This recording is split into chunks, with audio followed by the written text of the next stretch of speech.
Up next on U.S. Bank Business Watch, presented by the Cincinnati Business Courier, Cincinnati Startup Renaissance. It's not the first time we've been at the center of innovation. Many of us do our best thinking in the shower. A local woman had a showerhead epiphany that's resulting in big business. And Dewey's Pizza is open again in Oakley with more locations to come. U.S. Bank Business Watch is next.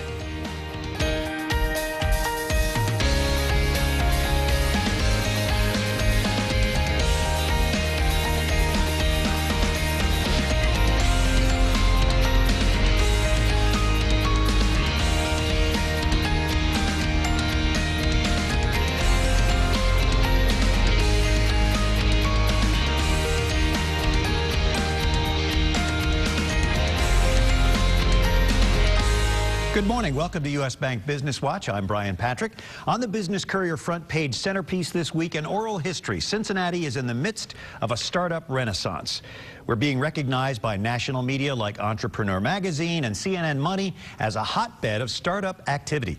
That's why in this week's issue, we're doing an oral history of a movement that didn't start overnight. Dave Knox, co-founder of the Brandery, says we've had 3 phases of entrepreneurship in Cincinnati. The first was when the big companies started back here in the late 1800s, early 1900s. The second wave was in the late 1990s. That's when Main Street, seen here today and over the Rhine, was home to many startups and dubbed Digital Rhine. In about 2001, the dot-com bubble burst, and little happened over the next decade here on Main Street.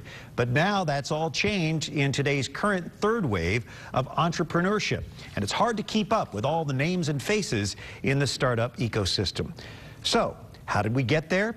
Where did it all start? And what will it take to propel Cincinnati to what many see as its birthright, as a hub of entrepreneurial activity? Reporter Andy Brownfield talked to 17 different people to get answers to those questions, so you have to read that article in the Business Courier. One of the people interviewed is James Fisher, co-founder of Road Trippers. That's a startup that came out of the Brandery and over the Rhine and received seed funding from Cincy Tech. He came to Cincinnati specifically to work out of the Brandery, and his business now employs 20 full-time people. Road Trippers was also a finalist for the Business Courier's Best Places to Work Awards. James Fisher joins Business Watch producer Kelly Leon here in the studio. James and Kelly. Thank you, Brian. So quickly, James, what is Road Trippers? Road Trippers is an online mapping site that's really kind of built from the ground up for travel and tourism and road trips, of course. Okay, all right. And in the article, you're quoted as saying that you specifically did not want to be in San Francisco, Boston, or New York. Why? I think because, for a start, prices are very high in those cities. I think that if you have like a low real estate cost, that means you can kind of keep costs down across the business. It means that your employees can have a better standard of living, cheaper. This is your love letter to Cincinnati, by the way, that we're seeing right now, right? Yes. Yeah. Yes, exactly. Yeah. There's many reasons. I mean, once you start to get a really great team here, it kind of means that, you know, you're, oh, that was your next question, wasn't it? Yeah, that's Once okay. you get a really great team here, it kind of locks you into the city. And we've found that hiring here has been really, really easy, and the kind of quality of people that we're getting is super, super high. So, do you agree with the premise of the article that there is this renaissance underway? Absolutely, yeah. I mean, I know from doing this show, it feels like we are always doing stories on startups. I mean, they're just so interesting. There's heaps of activity. I mean, I've been here for 2 years, and I'm just seeing like the curve just going up and up and up, and also the quality increasing. So based on what you've experienced and where you are now, forecast out, do you plan to stay? What do you feel the environment will be in 2, 5, 10 years? Is this going to continue? I think it's absolutely going to continue, and I think, you know, you can really see it in over the Rhine, not just in the startup scene, and I think the two things are kind of quite intricately linked in many ways. When you think about what's happened in the last 2 years, you can just carry that forward, and you know, everybody I know just wants to be in over the Rhine, is very interested in startups. We're starting to activate old money and all this kind of stuff, and everybody is taking an interest now. So I think the momentum is with us. And we're all noticing that you are not from Cincinnati. No. I don't know what's giving me that clue, but... No, I'm from Covington.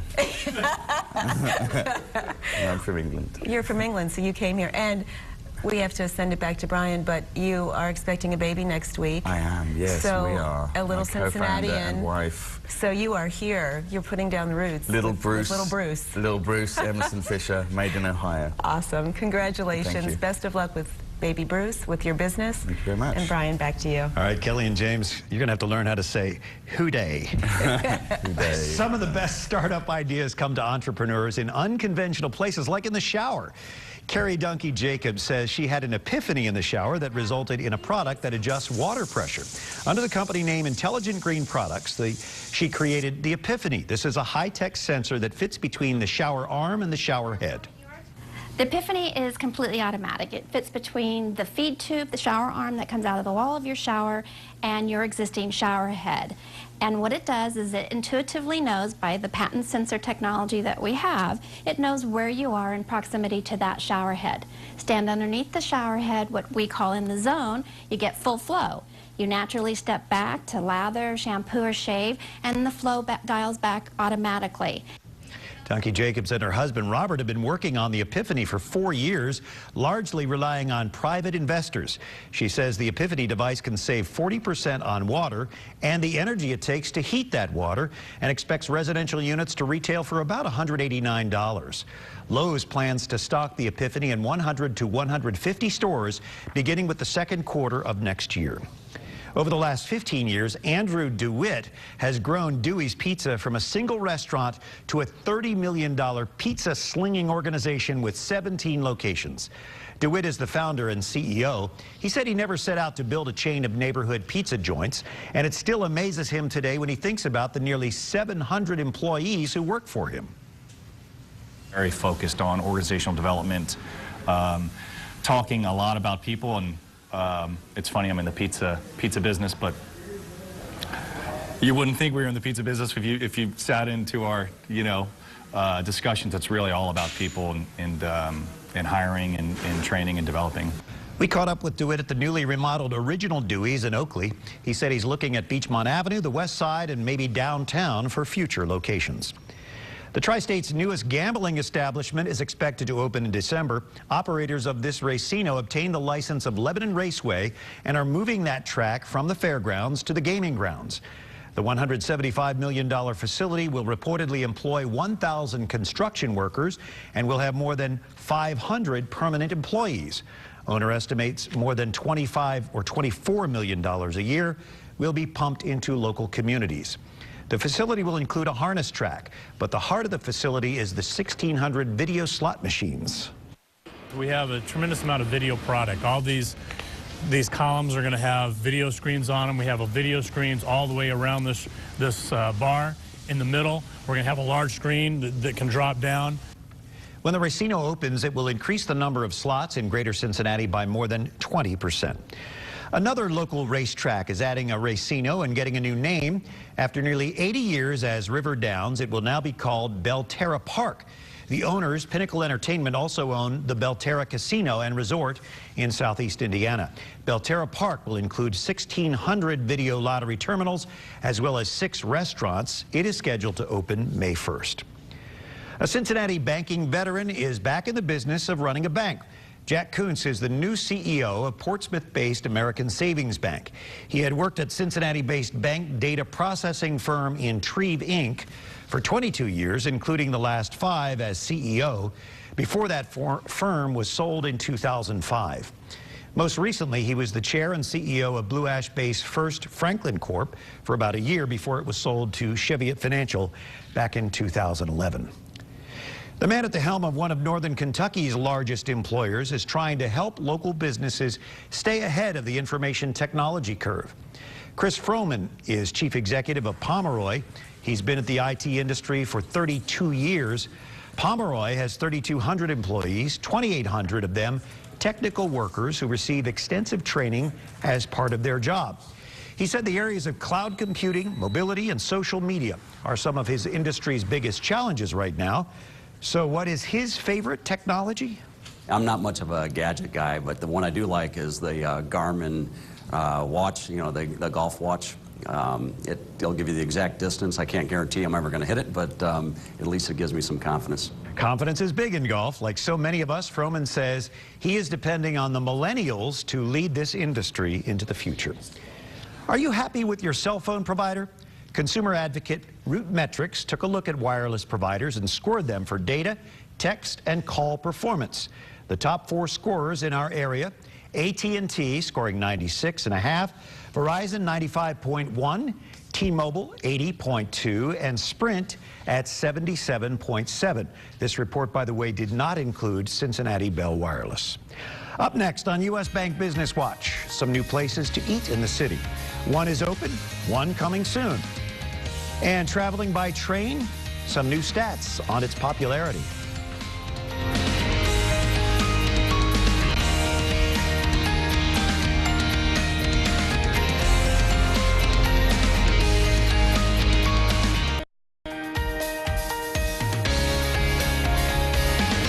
Now some news you may have missed if you're not reading the Business Courier online every day or following us on Twitter and Facebook. Highway 55 Burgers, Shakes and Fries is now open at U Square at the Loop in Clifton. The 50s-style family restaurant serves up burgers, milkshakes, and fries. It's making me hungry. The location is seating for about 85 customers plus a carry-out window. The restaurant employs about 35 people. A new brick oven pizza place is coming to this historic building in Walnut Hills, appropriately called Fireside Pizza. It's moving into the old Fire Company 16 on East McMillan Street. It was built in 1870. An apartment will be on the 2nd floor. A development team led by Kent Hardman of Hardman Investment Group is buying the firehouse, as well as an adjacent brownstone and 2 parcels of vacant land. The city of Cincinnati owns all 4 properties and agreed to sell them for a total of $1.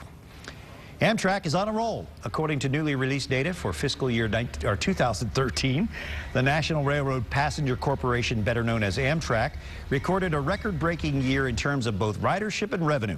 When compared with other modes of transportation, Amtrak now has more than double the ridership of Greyhound, and if it were a commercial airline, it would be the 5th largest domestic carrier. Walnut Hills High School tops the list of Greater Cincinnati public high schools with the best average SAT scores. Walnut Hills is followed by Wyoming, Mason, Indian Hill, and Madera. According to the Princeton Review, the national average score for the SAT is 1,500. 28 of 40 Greater Cincinnati public high schools beat that number for 2013, according to data from the state of Ohio. To check out where other schools fell in the rankings, you can visit our website. Speaking of lists, Cincinnati is the only city in Ohio that was included on the top 100 places to live list compiled by livability.com. The Queen City ranks number 72 on the list, which is dominated, by the way, by cities in coastal states. Cincinnati was given a live score of 589, while the top city, Palo Alto, California, received 646. Well, Thanksgiving is about a month away, and retailers are ready for holiday shopping to begin. As we reported, Macy's has decided to open Thanksgiving evening. Many other big box stores are doing the same. In this morning's U.S. Bank Economic 360, U.S. Bank Vice President and Senior Portfolio Manager Mike Denneman joins us to talk about the economic impact of holiday shopping. Good to have you with us, Mike. Good morning, Brian. Why is this such an important time of year for the economy? Well, we're such a consumer-based economy that retail plays a very big portion of that. And it's no secret that if you are a retailer, how you do during the Christmas shopping season really has can make or break your entire year. So that's important, and it's also a good barometer for the economy as a whole. Because of the consumer emphasis in our economy, how the holiday shopping season goes gives us good feedback on whether things are really improving or not. Yeah, Cincinnati-based Macy's, of course, kind of fell in line with some of the other big retailers and is now open Thanksgiving Eve. So this is a trend that we're seeing. Are there any indications that this will be a strong holiday shopping season? Well, we're starting to get some hints. One of those is that studies show a very strong correlation between the direction of the stock market and holiday spending. So with the market having been so strong so far this year, even into the 4th quarter, that would seem to suggest a better than average spending season. Another hint that things could break positively is that gasoline prices have been dropping recently. True. And futures indicate that they will continue to drop in coming weeks. So if you're spending less on gasoline, that's more money in your pocket, theoretically more money that you would have to spend on gifts. What are some of the things that could derail this picture and spoil the shopping season for retailers? Yeah, there's always the other side of the coin. Not everything is rosy as we head towards year-end. One major concern is the falling consumer confidence, which has been dropping over the past several weeks, probably as a result of everything that's gone on in Washington over the past month. But when consumers are concerned about the economy in general, when they're concerned about their own personal finances, naturally they spend less. So that could be a real headwind. And then also the calendar is not favorable this year. Thanksgiving comes a full week later this year than it did last. And that means fewer of the core shopping days between the so-called Black Friday and the holidays. So, you know, as you indicated, we're probably going to see a lot of retailers maybe de-emphasize the actual Black Friday and move sales earlier in the month. So, all told, I think the expectation would be reasonable for a small single-digit growth over last year, maybe 2 or 3% in additional spending, which is okay, not great. 5% or better would be considered a very good year. So we'll have to see as we move forward over the next couple weeks. All right, Mike Denneman, we'll have you back for an update. Thanks. We appreciate you and U.S. Bank. Still to come on U.S. Bank Business Watch this morning, if you've ever worked really hard for a promotion or to rise in the ranks, holding on to that new role can sometimes be pretty scary. 2 local women wrote a book on watching out for the enemies of achieving success. They join us next. And congratulations this week to Tanya Cornejo, another of our 40 Under 40 honorees. She is Development Director for Ronald McDonald House Charities of Greater Cincinnati.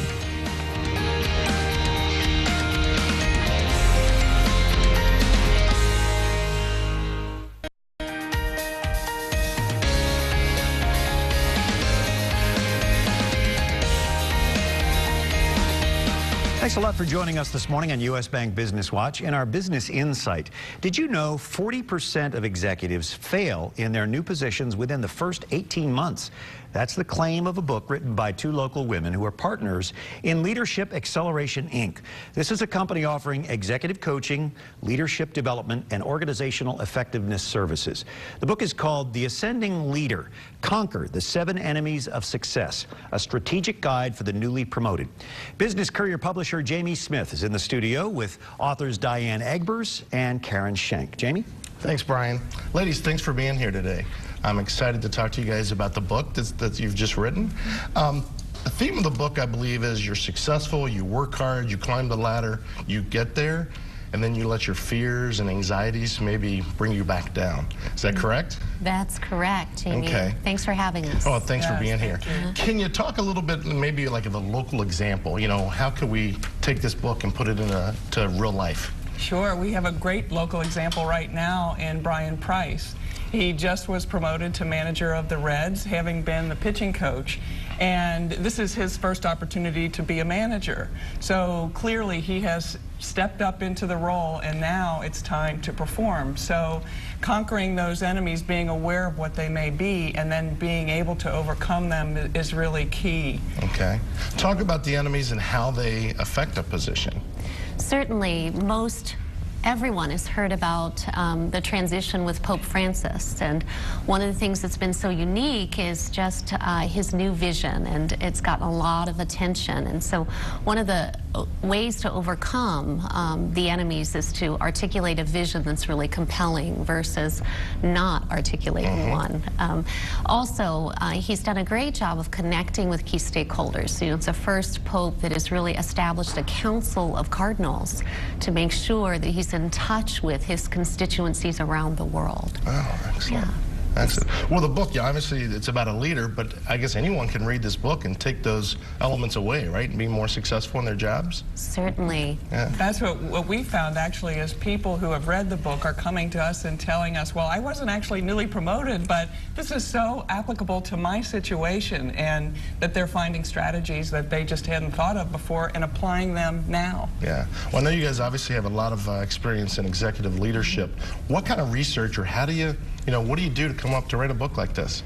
You know, it's 16 years of coaching practice. You know, it's very much a practice-related book, and, we often are called in when a leader is a year into a role and not succeeding. And so it all of the enemies to overcome are really from actual situations where we've helped leaders to kind of back up in some ways and start over, or think of different strategies and alternative ways to succeed. And often it's we don't know what we don't know, and this guide is really a strategic guide to help leaders ensure that they're taking a very comprehensive learning approach to a new role to succeed. That's great. So as a leader myself, and as I hire new leaders, it seems like to me it's great for me to kind of understand some of the enemies they're going to face, so I don't, feed those enemies. Is that right? That's correct. As we think about a manager's role, a manager's role in understanding overcoming these enemies can really help to facilitate a new leader's success more quickly, to help them learn at an accelerated rate so they can contribute fully. Right, and I would just say one of the enemies is misfiring with your manager. Yeah. And so calibrating with your manager is the strategy to overcome that. And it's the manager of the newly promoted leader. If they get that, it's really helpful. If they don't, then they're not taking the proactive step of helping to facilitate that. So it's really up to then the leader themselves to help make sure that that happens. Great. Well, I know we're going to put on the screen, there's a book signing coming up, so we're going to have all the information there on the screen. It's going to be Joseph, Beth, and Rookwood. I advise everyone to go out and get a copy of this book. I've had it for about 2 days, and I've already got a couple concepts out of there I'm going to put into place. So thanks for being here today, and I wish you success. Thanks so much, Jamie. Right. Brian, back to you. All right, Karen and Diane, you're sitting there with our fearless leader, Jamie Smith. All right. Thank you so much for joining us this morning for U.S. Bank Business Watch. We'll be back next Sunday and each Sunday morning, 6:30, right here on Local 12. Of course, 10 a.m. on the CW if you want to sleep in a while. For business news during the week, visit the Business Courier online. Sign up for our daily emails. You can follow us on Facebook and Twitter. The address is simple. It's CincinnatiBusinessCourier.com. Don't forget, you can catch the Bengals and the Jets. It's a late game, 4 o'clock this afternoon, right here on Local 12. Have a happy Halloween. For all of us on U.S. Bank Business Watch, I'm Brian Patrick. Have a good Sunday and a great week.